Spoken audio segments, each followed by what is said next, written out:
Assalamualaikum warahmatullahi wabarakatuh. Hai guys, makasih ya udah balik lagi ke channel ini dan mengklik video ini. Nah, di video kali ini lagi-lagi aku mau ngebahas tentang komentar-komentar yang dialami oleh para netizen-netizen atau orang-orang di luaran sana saat dia mengalami hal mistis dalam hidupnya.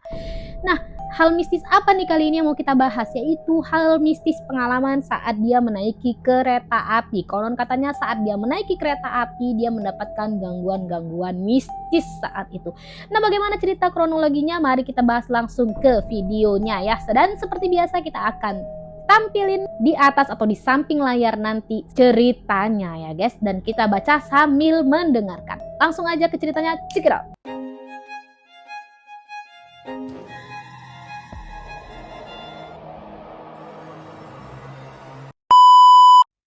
Nah, cerita pertama nih guys ya. Tante saya pernah bang, dia kerja di rumah sakit katanya. Rumah sakit Islam Pondok Kopi. Lagi mau pulang yang rumahnya dia di daerah Bogor ya. Waktu itu dia pulangnya malam nih kejadiannya ya guys ya. Malam hari ya. Makin mencekam kalau sudah mengenai malam hari ya.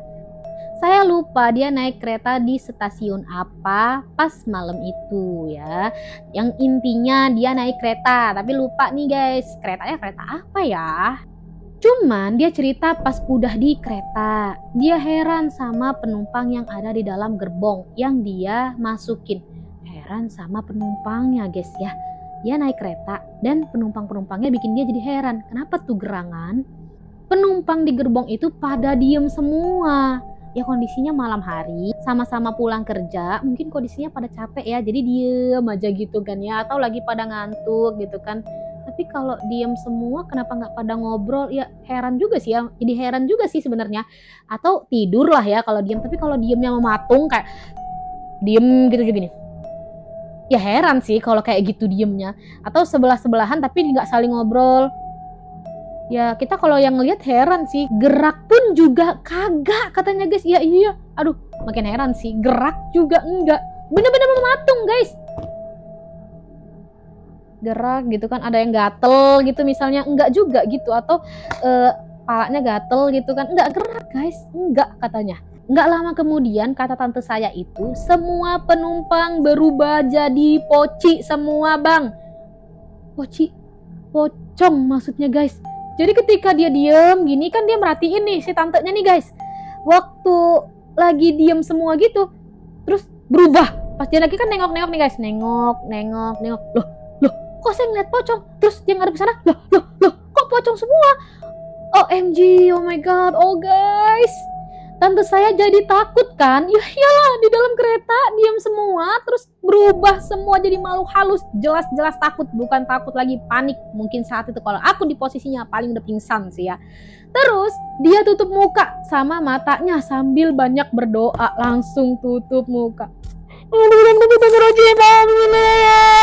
Tutup muka plus mata guys, langsung ketakutan. Aduh, kok feelnya tuh ngerasa di sini ya, kayak aku langsung kayak ada di kereta itu saat ini nih. Aduh, nggak tahu pas lagi gimana katanya guys, tiba-tiba badan dia ada yang narik. Jadi pas dia lagi nutup muka sama mata dia, tiba-tiba badan dia ini ada yang narik nih guys, ditarik. Pas itu juga dia langsung sadar kalau ternyata dia bukan ada di dalam gerbong. Jadi pas dia ditarik, terus dia kan kebuka nih. Jadi dia ngeliat, loh saya bukan ada di gerbong ini, kata dia guys, tapi di atas rel kereta. OMG. Jadi waktu dia ditarik dia baru sadar, loh saya ternyata di rel kereta api, bukan di dalam kereta api gitu kan. Terus ada bapak-bapak yang nanya ke tante saya, yang ternyata bapak ini yang narik tante saya tadi. Nih bapak ini nanya nih, kata bapak-bapak itu, ibu lagi ngapain lari-lari di atas rel? OMG, jadi dari tadi si tantenya ini lari-lari di rel kereta api guys, bukan lagi masuk di dalam kereta, tapi lagi lari-lari. Nggak kerasa capek apakah saat itu? Ibu mau kemana? Tanya si bapak tadi guys. Kata tante saya tadi lagi di dalam gerbong pak, mau pulang ke Bogor. Nah dia ngomong gitu guys. Langsung dia cerita semua ke bapak-bapak itu. Jadi cerita dia, jadi saya tadi tuh naik gerbong loh Pak, terus di dalam gerbong itu saya ngeliat ada orang-orang, dan orang-orang itu diam semua, dan orang diam itu semua saat saya tengok-tengok tiba-tiba semuanya pada berubah menjadi pocong semua Pak. Si bapak yang itu juga kaget gitu kan, karena si bapak tadi ngelihat si tantenya ini dalam kondisi lari-larian di rel kereta api. Akhirnya tante saya nggak jadi pulang ke Bogor, nggak jadi pulang guys akhirnya. Alhamdulillah dia kayaknya masih di sekitar daerah Rawamangun ya. Dia akhirnya lebih memilih pulang ke rumah nenek saya guys, yang ada di Rawamangun. Nenek saya itu orang tua tante saya. Jadi harusnya kan dia mau pulang nih ke Bogor, karena dia udah panik shock, nggak mungkin dia mau naik kereta lagi karena dia udah trauma ya, naik kereta takut nanti kejadian hal yang sama ya, pasti masih melekat dong traumanya itu guys saat itu. Akhirnya dia memutuskan udah nggak usah pulang lah, tempat nenek aja, atau tempat ibunya ya lebih tepatnya guys. Akhirnya dia pulang tempat nenek untuk menceritakan kejadian dia ya, supaya dia nggak jauh lebih trauma saat itu guys. Dan saya sendiri yang denger tante saya lagi cerita pas di hari itu dia ngalamin kejadian itu. Waktu itu kejadiannya di sekitar tahun 1990 sampai 1996. Saya lupa tahunnya. Waktu itu saya masih SD. Sekarang saya sudah usia 40 tahun guys. Jadi udah lama banget ya. Jadi saat itu dia memang lagi di rumah neneknya. Nah pas tantenya itu datang ke rumah neneknya, dia cerita dan kondisinya ada dia di situ guys. Jadi dia sangat mengingat kejadian itu dan dia tahu banget ceritanya gitu guys. Nah itu pengalaman salah satu dari orang yang pernah mengalami hal horor di kereta api. Bagaimana kalian? Pernah nggak dengar cerita yang kayak gitu juga? Atau jangan-jangan kalian sendiri yang mengalami? Kalau kalian pernah ngalamin, coba cerita di kolom komentar ya. Lanjut, kita akan cerita ke cerita selanjutnya tentang yang pernah mengalami hal sama di kereta api ya. Persis banget sama yang ada di stasiun Cimahi katanya guys. Stasiun zaman Belanda yang arsitekturnya saat itu masih otentik banget, jadul ya. Jadi ini dia ngebahas tentang kok jadi inget sama stasiun zaman dulu ya, yaitu zaman-zaman Belanda nih ya katanya guys.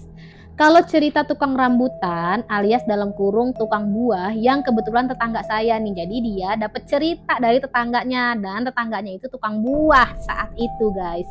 Namanya Pak Suhardi. Usianya udah tua banget, di atas 60 tahunan katanya guys.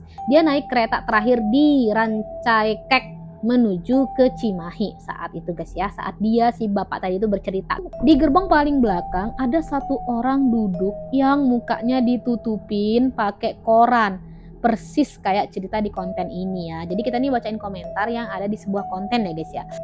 Jadi kata dia, waktu dia duduk di rel kereta, di gerbong kereta api itu, nah di depan dia itu ada orang yang duduk, dan duduk itu ditutupin koran mukanya guys. Nah gini, jadi kayak orang sambil baca koran kan ya.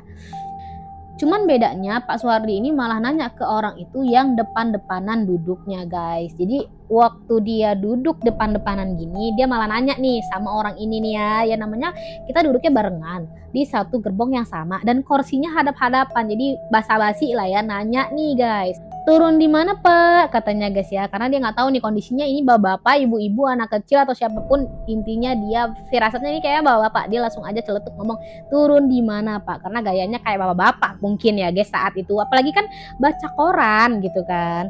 Biasa basa-basi kan kalau orang kita mah katanya kan guys. Jadi biasalah orang Indonesia adalah suka banget berbasa-basi ya, karena saking ramahnya orang Indonesia ya. Orangnya ramah-ramah, kok jadi kayak inget lagu gitu kan. Orang itu nggak jawab guys, pas ditanya Pak mau turun di mana, nggak jawab, diem aja. Saya ramah banget, apa saya nggak kedengeran ya ngomong gitu kan guys.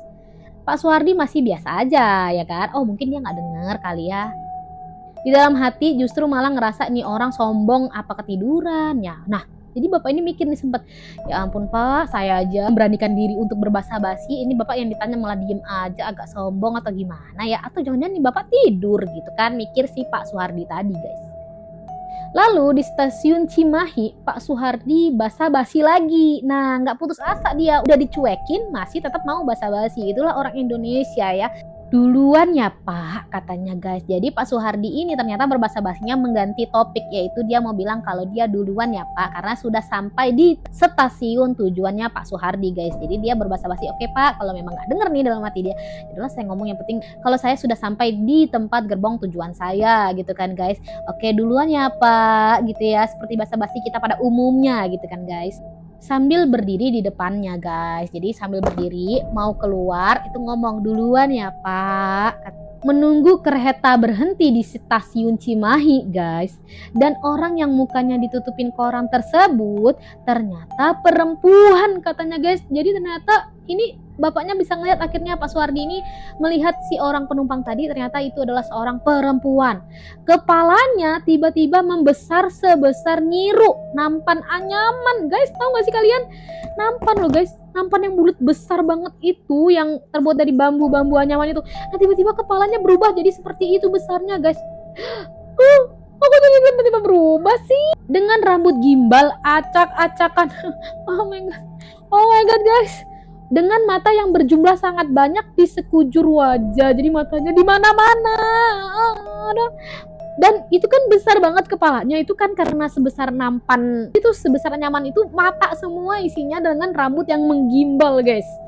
Kalian bisa bayangin gak sih? Dan tubuhnya hanya separoh. Dia baru sadar ternyata nih orang dari tadi badannya cuma separoh tanpa kaki guys, dan cuma satu tangan. Jin itu berteriak membuka mulutnya sangat besar di depan muka Pak Suhardi guys. Aduh, ya ampun guys. Tapi teriakan itu bukan suara manusia katanya guys, tapi suara klakson kereta yang kenceng banget. Jadi ketika dia teriak buka mulutnya si makhluk tadi guys, tapi yang keluar tuh bukan keluar suara manusia, tapi keluar suara kereta api besar banget guys. Aduh, kenapa harus punya pengalaman seperti ini? Sangat menyeramkan ini ya Pak Suhardi. Lalu Pak Suhardi jadi terbawa sampai tujuan akhir. Jadi itu kereta masih tetap terus jalan hingga akhirnya Pak Suhardi itu tidak turun di tempat tujuan dia awalnya ya guys. Ditemukan di depo kereta di Purwakarta oleh satpam yang memeriksa kereta pada pagi hari guys. Kenapa ini keretanya baru diperiksanya pagi hari ya? Jadi Pak Suhardi itu baru ditemukannya pas pagi-pagi hari oleh petugas satpam guys. Kata satpam tersebut, Pak Suhardi saat ditemukan dalam keadaan tidur tapi berdiri guys ya. Satpam tuh kalau ngeliat Pak Suhardi dalam kondisi seperti itu, apa nggak sih satpam juga ikutan panik dan kaget? Kok ada orang? Terus orang ini ngapain berdiri mematung kayak gitu, terus tapi menjem matanya ini kenapa nih? Ini bapak mau maksudnya mau nakut-nakutin saya apa gimana ya? Pasti aku yakin tuh satpam dalam kondisi kaget juga nih pasti saat ngelihat Pak Suhardi menyandar ke jendela ya guys ya. Jadi berdiri walaupun berdiri tapi nyandar ke jendela, bukan berdiri mematung gitu ya. Serem juga kalau kayak gitu ya guys. Takutnya itu bukan Pak Suhardi lagi kan, tapi dia nyender guys ya, tapi berdiri saat itu. Lalu setelah dibangunkan, Pak Suhardi sudah berada di ruang kantor KAI saat itu guys ya guys. Jadi udah dibawa nih, dibopong mungkin ya saat itu ya ke kantor KAI-nya ya. Baru dia disitulah bangun. Dia menceritakan semuanya pada satpam tersebut. Pak, semalam tuh sebenarnya saya itu udah harusnya turun Pak, tapi kenapa kok tiba-tiba saya masih ada di dalam gerbong kereta ini? Jadi awal mulanya itu Pak, saya itu duduk berdepan-depanan. Nah, ceritalah dia ya saat dia kejadian saat itu. Begini Pak. Terus kok tiba-tiba saya, nah itulah kenapa saya bisa tiba-tiba masih ada di sini Pak. Saya bukan tidur sampai pagi nggak bangun Pak. Tapi saya itu karena punya kejadian yang mistis saat itu Pak. Lanjut. Lalu satpam tersebut hanya bilang itu orang meninggal yang kesamber tiang signal karena nongol di pintu saat kereta melaju kencang guys. Jatuh dan meninggal dengan ditutupi koran oleh warga di setiap ceceran bagian tubuhnya guys ya. Jadi ketika Pak Suhardi cerita dan satpam itu membenarkan emang ada makhluk itu mungkin kayaknya yang kemarin pernah kecelakaan gak berapa lama dari kereta ini Pak. Nah mungkin itu makhluk yang Bapak temuin saat itu Pak. Dia melihatkan dirinya ke Bapak saat itu Pak ya. Kata Pak Suhardi kejadian ini sekitar tahun 1992 ya guys. Kalian udah lahir belum kira-kira pada tahun itu? Coba komentar di bawah ya. Di saat dia masih berjualan rambutan di emperan stasiun Rancaikek ya guys. Jadi saat itu memang kerjaan dia itu harus menaiki kereta api juga ya. Gue denger cerita ini waktu gue masih SMA. Paling gak berani naik kereta kalau malam atau kemalaman saat di kereta, guys. Jadi ketika dia denger cerita itu, dia pun akhirnya ikutan traumatis dia ya saat itu ya, guys. Dia yang diceritain aja setrauma itu.